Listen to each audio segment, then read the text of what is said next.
Bonjour à tous et bienvenue dans cette nouvelle vidéo. Aujourd'hui, on va parler de la conférence de Mark Babic, Migrating to Laravel, Managing the Ink. Donc en fait, c'était une conférence sur comment passer d'un framework CodeIgniter ou autre vers Laravel. Et donc il y a pas mal de petits points intéressants, même si c'était une conférence assez courte, finalement assez condensée. On va revenir dessus. Donc la première chose qu'il dit, c'est que quand on a décidé de casser un peu avec notre framework initial ou avec notre application PHP, on a envie de tout réécrire, mais c'est souvent pas la bonne pratique. Il ne faut pas tout réécrire, il faut plutôt migrer doucement. Et il explique en rigolant qu'il y a 7 étapes à cet cassage avec notre ancien framework. Le premier, c'est pourquoi on veut casser. C'est vraiment l'important, c'est expliquer pourquoi et quelles sont les problématiques. Ensuite, il y a le déni, le fait de ne pas vouloir le faire, de dire oh non, finalement c'est pas si mal, etc. Le bargaining, c'est plutôt on va discuter, on va essayer de négocier avec les personnes qui font le produit, qui généralement ne veulent pas trop changer. Ensuite, on a la relapse, donc quand on commence à faire les choses et qu'on se dit ah tiens ça va le faire, et puis finalement c'est compliqué, il y a plein de choses qui posent problème, on a envie de tout claquer et tout recommencer, donc c'est là où il faut un petit peu s'accrocher et tenir le coup. Ensuite, on est en colère, on en a marre. Après, on commence à avoir accepté le fait qu'on a réussi à faire des choses. Et enfin, on finit par voir la lumière et se dire qu'on a réussi notre migration. Donc ça, c'était juste une introduction un petit peu rigolote à son problème. Mais il va montrer quelques astuces sur comment faire une bonne migration. La première, c'est qu'il dit qu'il faut se concentrer sur l'infrastructure. Qu'est-ce que c'est que l'infrastructure? C'est notre environnement de développement, notre environnement de production. En fait, généralement, quand on travaille avec un framework, un vieux framework, ou alors qu'on travaille en PHP pur, on n'a pas l'habitude de Composer, de Redis, du cache, des systèmes de migration, etc.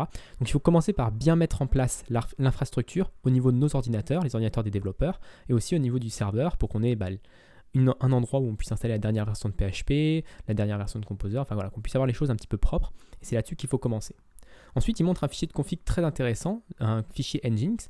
Donc Nginx, c'est un serveur comme Apache, et ça permet de, on va dire, séparer, on peut le faire aussi avec Apache, pas forcément avec Nginx, mais là il le montre.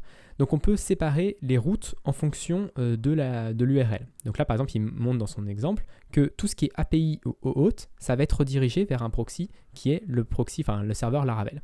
Et ensuite tout le reste, ça va être redirigé vers son ancien framework qui était CodeIgniter.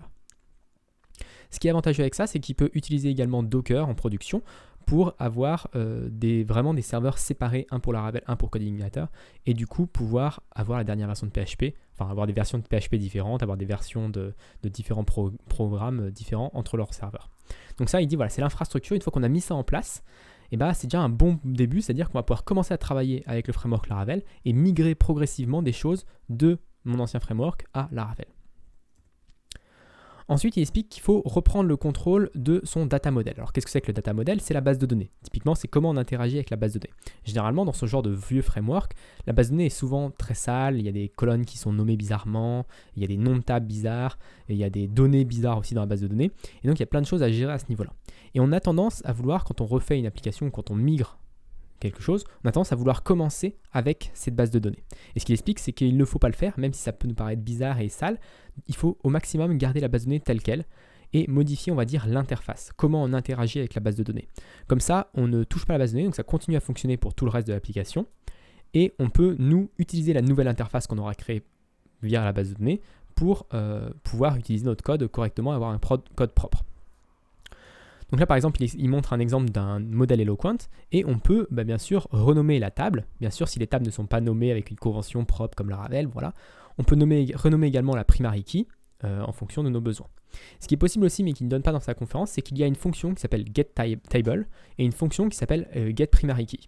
Et ces deux fonctions peuvent être aussi réécrites dans un modèle de base, par exemple, si par exemple vous ne respectez pas les conventions Laravel, mais qu'il y a une certaine convention. Par exemple, si la primary key, c'est toujours le nom de la classe, enfin le nom de la table _id, vous pouvez réécrire getPrimaryKey et dans getPrimaryKey écrire getTable._id et vous ajoutez _id après le nom de la table. Comme ça, ça vous évite de le faire pour tous vos modèles. Vous pouvez le faire uniquement une fois dans votre modèle de base et ensuite pouvoir le réutiliser.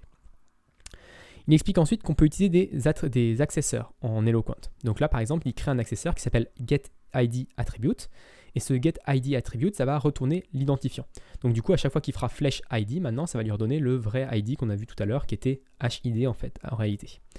Donc ça, même chose, les accesseurs et les setters magiques d'Eloquent, ça permet de créer une interface Par exemple, il donnait un autre exemple avec deux colonnes qui s'appelaient name underscore first et name underscore last. Et bien, il a créé deux accesseurs pour first name et last name, ce qui est beaucoup plus naturel. Et donc du coup, ça permet de commencer à utiliser ces nouveaux termes sans pour autant casser tout le code qui est déjà écrit et qui fonctionne avec les anciennes colonnes. Donc ça, c'est vraiment très intéressant, les accesseurs magiques et les setters magiques de Laravel. Enfin, il termine sa conférence par le test. Comment tester une application? Alors, on ne peut pas vraiment tester avec l'application avec Laravel, avec le système de Laravel classique, parce que le système de Laravel classique, ce n'est pas un vrai test, on va dire, fonctionnel. On n'interroge pas en HTTP. On va vraiment faire juste appel au framework Laravel, au code PHP. Par contre, il y a un projet Laravel officiel qui s'appelle Dusk qui permet, lui, de faire des vraies requêtes HTTP. Et donc, lui, ce qu'il nous explique, c'est qu'avec quelques petits traits sympathiques que je vous invite à voir dans la conférence, si vous êtes vraiment intéressé par ce domaine-là, mais avec quelques traits sympathiques et quelques petites manipulations de ce genre-là, on peut utiliser Dusk pour quelque chose qui n'est pas Laravel. Donc là, en fait, il a des tests Dusk qui vont interroger son serveur CodeIgniter, qui vont appeler également du coup l'API Laravel qu'il est en train de construire au passage lors de la migration. Mais voilà, donc il va avoir des tests qui vont lui permettre de couvrir un petit peu tout.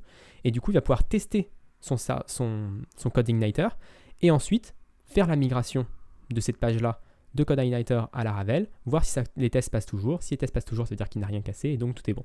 Donc ça, vraiment, Dusk, c'est un projet qui est vraiment exceptionnel et qui permet de vraiment faire des choses très puissantes, même dans les projets qui ne sont pas Laravel de base. Donc voilà pour cette vidéo, j'espère qu'elle vous a plu. Si elle vous a plu, n'hésitez pas à vous abonner et à la partager. Et moi, je vous donne rendez-vous très rapidement dans une autre vidéo sur Laravel.